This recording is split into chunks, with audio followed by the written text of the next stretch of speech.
Biden vows ironclad alliance with Philippines as China tensions rise. Paraguay will remain with Taiwan. What about China? China reveals Liaoning aircraft carrier takes 48 hours to launch. Expert already lost before fighting. U.S. seeks rules to keep AI safe from China. The U.S. is pledging an ironclad partnership with the Philippines as President Joe Biden met with President Ferdinand Marcos Jr. on May 1st in the Oval Office. Washington and Manila are forging stronger ties as they eye increased China aggression in the South China Sea. On April 23rd, a Chinese Coast Guard ship nearly caused a collision with a Philippine patrol vessel as the China side tried to block it from steaming into a disputed shoal. The U.S. State Department later termed the move harassment and intimidation by the Chinese government. Biden on May 1st also reiterated, Marcos agreed that the Philippines and the Pacific are possibly in the most complicated geopolitical situation at present. His visit to the White House was the first that a Filipino leader made in a decade, and it happened after both sides concluded their largest military drills on April 28th. A joint statement following the two leaders' meeting said that any armed attack on Philippine armed forces, public vessels, or aircraft in the Pacific, including in the South China Sea, would bring about U.S. mutual defense commitments under the 1951 Mutual Defense Treaty. The Philippines is also a crucial ally when it comes to Taiwan, which China is ramping up pressure to reclaim. According to Reuters, experts say Washington sees the Philippines as a possible site for rockets, missiles, and artillery systems to tackle a Chinese landing on Taiwan. In the joint statement, both Washington and Manila have also pledged to maintain peace and stability in the Taiwan Strait as an indispensable element of global security and prosperity. On the other hand, Reuters noted that the Philippines is not fully tilted toward the U.S. regarding China. The outlet reported that Marcos said China had consented to talk about fishing rights in the South China Sea and would not let the Philippines be a staging post for military action. After the elections in Paraguay and the victory of Santiago Peña of the Colorado Party, diplomatic relations with Taiwan will continue to strengthen in opposition to the influence of Xi Jinping's Communist China. Paraguay is one of 13 countries in the world that recognize the island nation as an independent nation. Relations between Paraguay and Taiwan have been stable for 60 years, and Taiwan's president, Tsai Ing-wen, was among the first to congratulate the president-elect. During the presidential campaign, then-candidate Santiago Peña said that relations with Taiwan were very important for the country.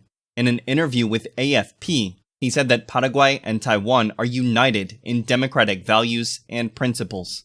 He also compared the advantages of trade between China and Taiwan. While China would influence the development of a more primary trade relations with Taiwan promote the Paraguayan industry's growth, further strengthening Paraguay. Meanwhile, Efraín Alegre, the Liberal Party's presidential candidate, commented during his campaign that he would review the relationship with Taiwan if he won the election. He argued that Paraguay should move closer to China to benefit from more trade opportunities. The relationship between Paraguay and Taiwan was only slightly interrupted when Fernando Lugo, candidate of a front of leftist parties, won the country's elections in 2008. At that time, the Chinese Communist Party was advancing in Central America and targeting several Latin American countries, including Paraguay.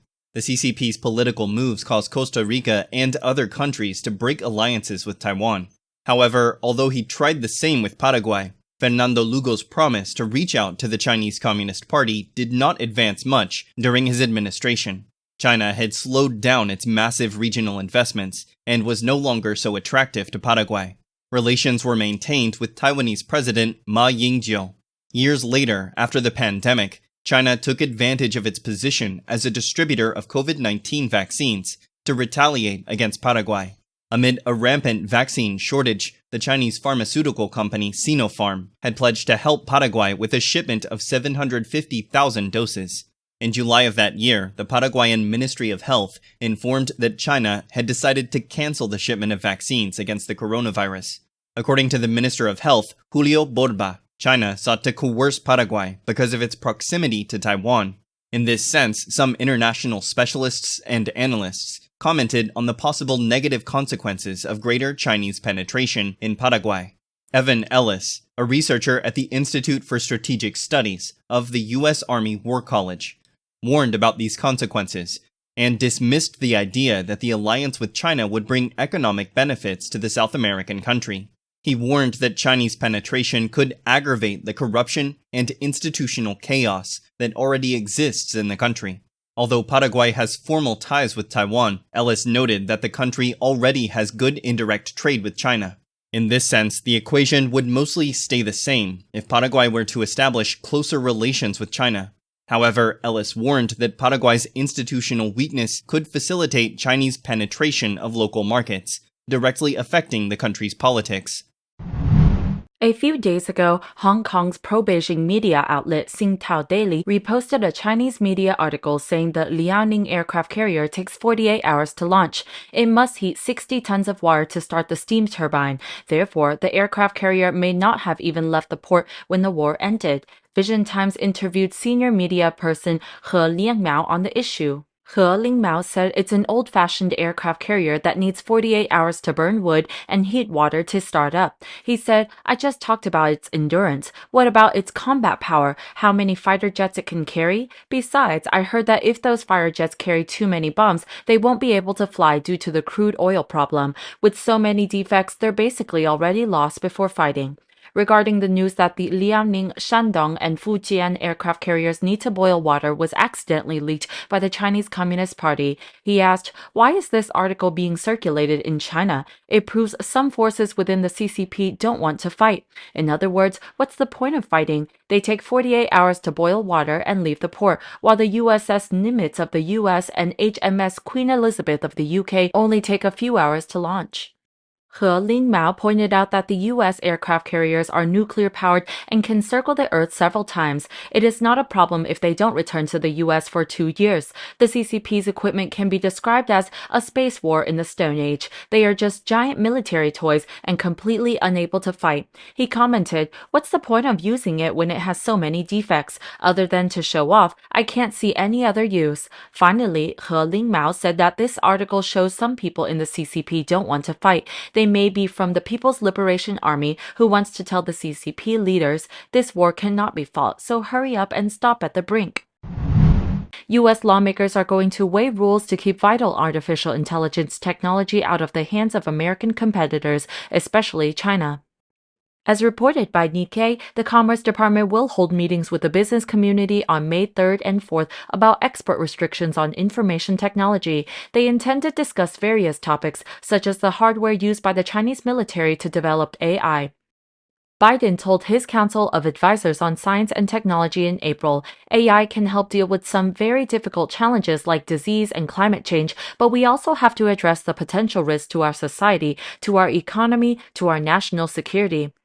AI is one of the important fronts in the U.S.-China tech competition and, like semiconductors, has a direct bearing on the development of cutting-edge military equipment. Some American lawmakers have called for controls on exports of cutting-edge AI.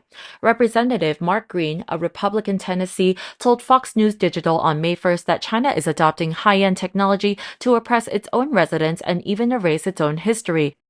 Besides, the regime steals American intellectual property and then violates U.S. national security, as well as endangers global stability. Thus, it is advisable for the U.S. to impose tight restrictions on the export of AI and other technology to Beijing. He did introduce a bill to do so in mid-April.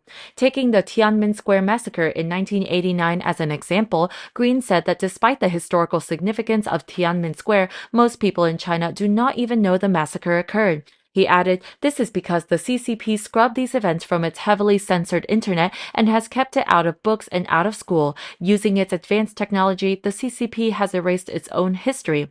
According to estimates, roughly half of China's international AI research is conducted with the U.S. Washington is also considering domestic AI regulations to safeguard personal information.